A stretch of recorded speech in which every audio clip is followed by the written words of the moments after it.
हरि ओम। ओम नमः शिवाय। ओम नमः शिवाय। ओम नमः शिवाय। सर्वप्रथम विजयादशमी के इस पावन पर्व की आप सभी को हार्दिक शुभकामनाएं।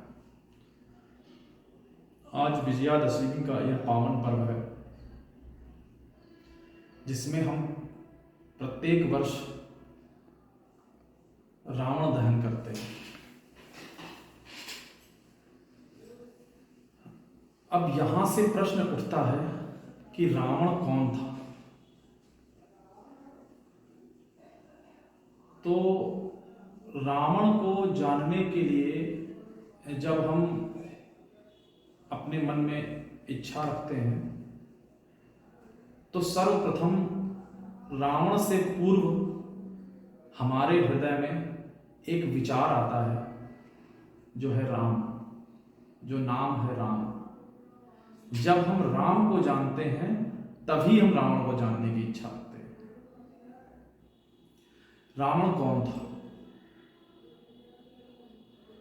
रावण के विषय में गोस्वामी तुलसीदास जी जब रामचरितमानस में वर्णन करते हैं तो राजा दशरथ से पूर्व, राजा दशरथ का वर्णन आने से पूर्व पहले रावण का वर्णन करते हैं। मंडलीक मणि रावण राज करहि निज तंत्र। रावण मंडलीक रावण था। अगर दशरथ जी चक्रवर्ती सम्राट थे तो रावण मंडलीक मणि रावण था। और रावण के बाद वो दशरथ जी पर आते हैं। रावण के विषय में हम लोग सोचते हैं, कई प्रकार के विचार आते हैं कि रावण ऐसा था, रावण वैसा था। रावण का अगर मैं वास्तविक स्वरूप कहूं तो आज के तथाकथित धर्म प्रचारकों से कई गुना बेहतर था वो।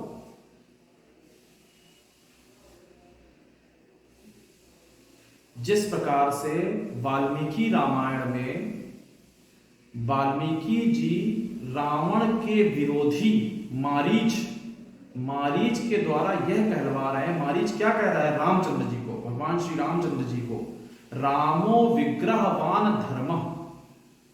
जो भगवान रामचंद्र जी हैं वो धर्म के विग्रह स्वरूप हैं। अगर धर्म कहीं से परिभाषित होता है तो भगवान श्री रामचंद्र जी से। आपके सगे संबंधी आपकी बड़ाई करें, आपके मित्र आपकी बड़ाई करें, आपके रिश्ते नातेदार बड़ाई करें तो यह कोई बड़ी बात नहीं हुई। लेकिन मारीच जो राम का विरोधी है, रावण के दल का है, वह राम की बड़ाई कर रहा है। जब रावण मारीच के पास गया और स्वर्ण मृग बनने की लालसा रखी कि मैं सीता के हरण के लिए चलूंगा और तुम्हारा यह कर्तव्य रहेगा कि तुम सोने का मृग बनो, उस समय मारीच कह रहा है रामो विग्रहवान धर्म। राम धर्म की साक्षात स्वरूप है। विग्रहवान मूर्ति समझ लीजिए, जहां से धर्म की आदि होती है और धर्म उन्हीं पर समाहित होता है। ऐसे हैं राम। यह मारीच बोल रहा है। और जब रावण की मृत्यु के उपरांत युद्धकांड चल रहा है वाल्मीकि रामायण के अनुसार, जब रावण की मृत्यु हो जाती है तब विभीषण जी क्या कह रहे हैं? विभीषण जी भी इस समय रावण के विरोधी हैं। पूर्व में तो रावण के सगे संबंधी थे, भ्राता थे, किंतु अब वो राम के दल में खड़े हैं। तब वो क्या बोल रहे हैं? गतः सेतु सुनीतानाम। नीतियों का जो सेतु अर्थात नीतियों को बांध कर रखने वाला जो एक उपक्रम था वह इस धराधाम से अब जा चुका है। रावण के लिए बोला है विभीषण ने। अर्थात रावण नीति का मानने वाला था, नीतिज्ञ था। गतः सेतु सुनीतानाम। सुंदर नीतियों का सेतु अब इस धराधाम से जा चुका है। फिर दूसरी पंक्ति में विभीषण जी बोल रहे हैं गतो धर्मस्य विग्रह। धर्म का जो विग्रह स्वरूप है वो भी यहां से जा चुका है। इसका अर्थ यह हुआ कि रावण भी धर्म को अच्छी तरीके से जानने वालों में से था। रावण के लिए गोस्वामी तुलसीदास जी ने कहा है कि जय ही देश धेनु द्विज पावही, नगर नगर देश पुर आग लगावही।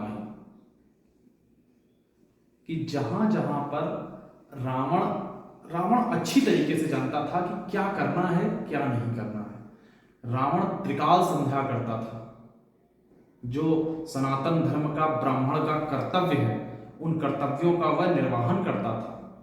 रावण अग्निहोत्र करता था, रावण त्रिकाल संध्या करता था, वेदज्ञ था, परम शैव, शिव जी का परम भक्त था, बिना शिव की उपासना किए अन्न और जल ना ग्रहण करने वाला रावण था। अब आप लोग सोचेंगे पंडित जी तो रावण कथा सुनाने लगे। मैं रावण कथा नहीं सुना रहा हूं, मैं सिर्फ रावण के विषय में ये बता रहा हूं रावण में क्या गुण थे। अब मैं रावण के दुर्गुणों को बताऊंगा। पहले रावण के गुणों को सुन लो।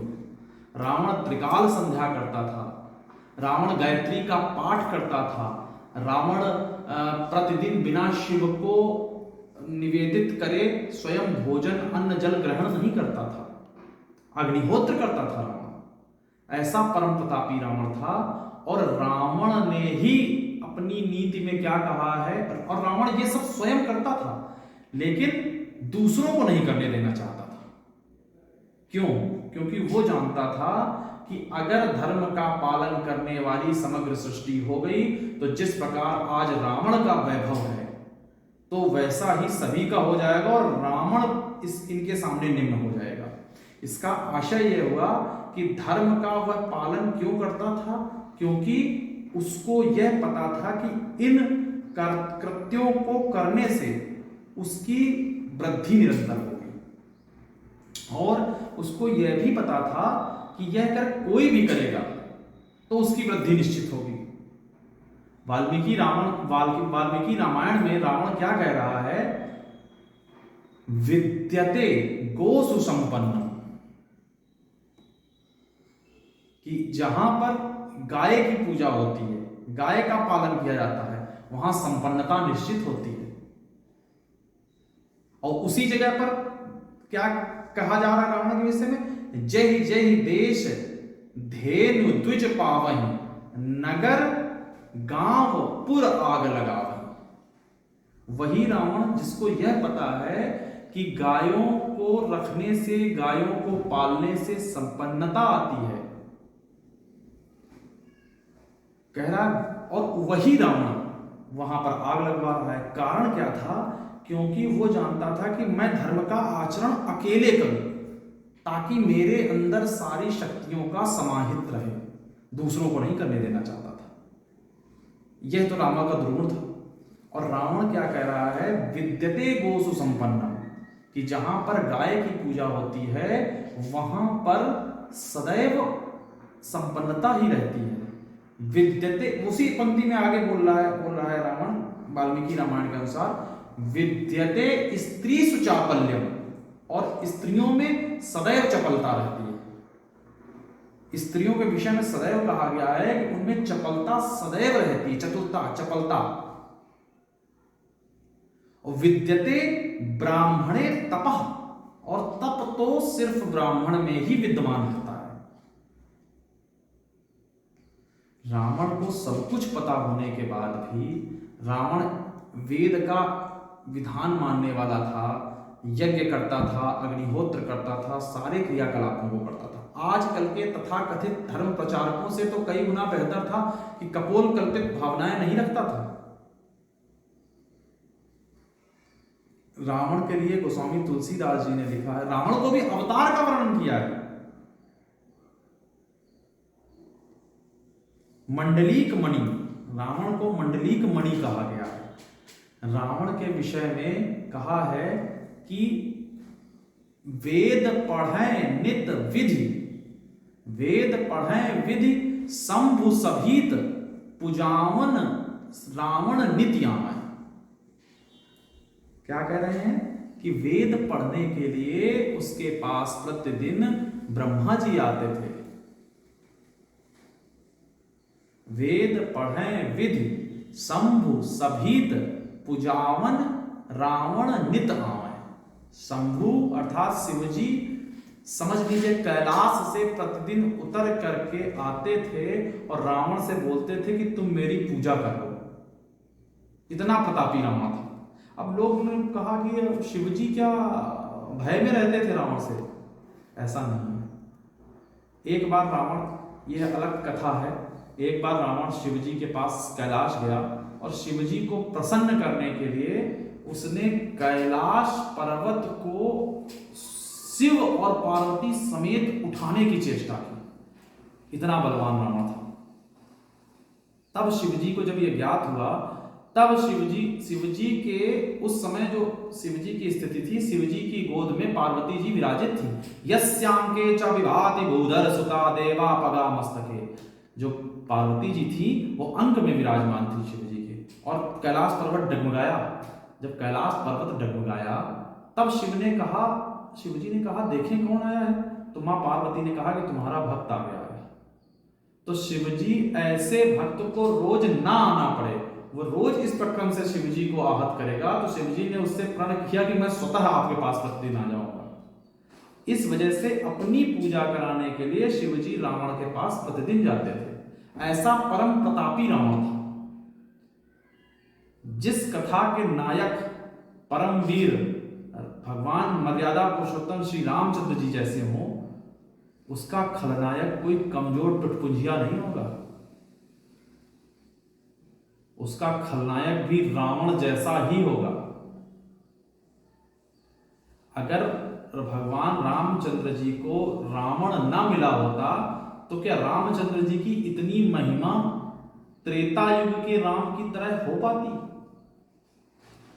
अगर नायक राम है तो उस जगह खलनायक भी रावण जैसा ही होना चाहिए था। ऐसा परम प्रतापी रावण था। और मेरा उद्देश्य कोई रावण की वाहावाही करना नहीं है, फिर से सुन लीजिएगा, क्योंकि अभी कुछ लोगों के विचार यह आएगा कि मैं पंडित जी राम कथा सुनाते हैं तो रावण कथा सुना रहे ना। रावण के विषय में बोध कराना भी उतना आवश्यक है आज की समग्र सृष्टि को। हम लोग तो रावण यज्ञोपवीत धारण करता था, निरंतर यज्ञोपवीत धारण करता था, शिखा धारण करता था, वेदज्ञ था रावण। भगवान ब्रह्मा जी प्रतिदिन उनके यहाँ वेद का पाठ करने के लिए आते थे। रावण के जो द्वारपाल होते थे, रावण के जो सचिव होते थे, वो देवताओं के गुरु बृहस्पति को किस प्रकार डांटते थे? मत बोल मंद बुद्धि बृहस्पति। यह देवताओं की सभा नहीं, यह हमारे परम प्रतापी राजा रावण की सभा है। बृहस्पति डर जाते थे, चंद्रमा डरे डरे से रहते थे। ऐसी सभा थी रावण की। और यह सब उसने अपने पुरुषार्थ से, अपने वेद के ज्ञान के बल पर एकत्रित किया था। सिर्फ रावण में कमी क्या थी? रावण क्या करता था? यह सब कुछ जो कुछ ज्ञान है वो सिर्फ मेरे पास है, और उसी ज्ञान को दूसरे अगर कर रहे हैं तो उनका वह विरोध करता था।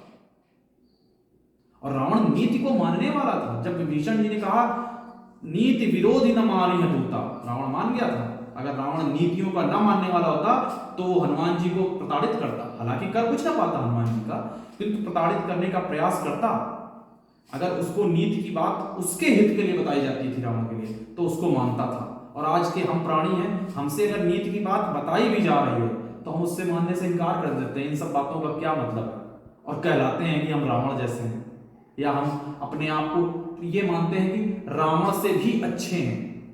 क्या हम आकलन करें कि हम रावण के समान कहां टिकते हैं? सिर्फ बातें कह लेना और कर लेना में अत्यंत भेद है। रावण जैसा बनने के लिए रावण के अगर एक दुर्गुण को छोड़ दिया जाए, रावण के अंदर जो अहंकार था, रावण के अंदर जो दूसरे उस लाभ को न प्राप्त कर पाए जो वेदों और शास्त्रों में छुपा हुआ है, सिर्फ मैं स्वयं उन लाभों को प्राप्त करूं, इसके अतिरिक्त रावण में कोई भी दुर्गुणता नहीं थी। और वो जो प्रक्रिया करता था, जो प्रक्रम करता था, तो वो भगवान का ही आदेश था। रावण पहले ही जान चुका था जब भगवान रामचंद्र जी ने खरदूषण का वध किया था।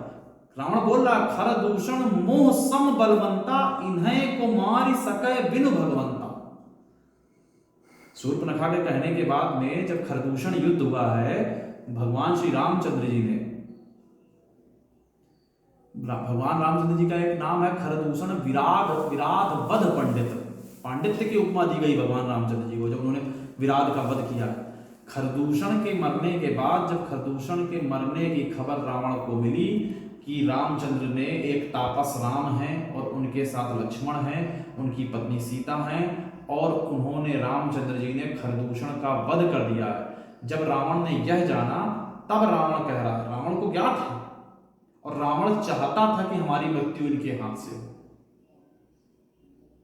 ऐसा परम प्रतापी खरदूषण मोह संबलवंता, जो खरदूषण मेरे समान बलवान है, अर्थात रावण कह रहा है कि मेरे समान प्रतापी हैं, उनको भगवान के अतिरिक्त कोई नहीं मार सकता। अर्थात भगवान का इस धराधाम में आगमन हो गया और वो उनके हाथों से ही अपना जीवन लीला पूर्ण करना चाहता था। इस वजह से रावण वह प्रक्रम कर रहा था। लेकिन रावण ने पूरे जीवन काल में सदैव सनातन धर्म का पालन किया है, ब्राह्मण होने का पूरे सारे उत्तरदायित्व निभाए हैं। ऐसा प्रतापी रावण था।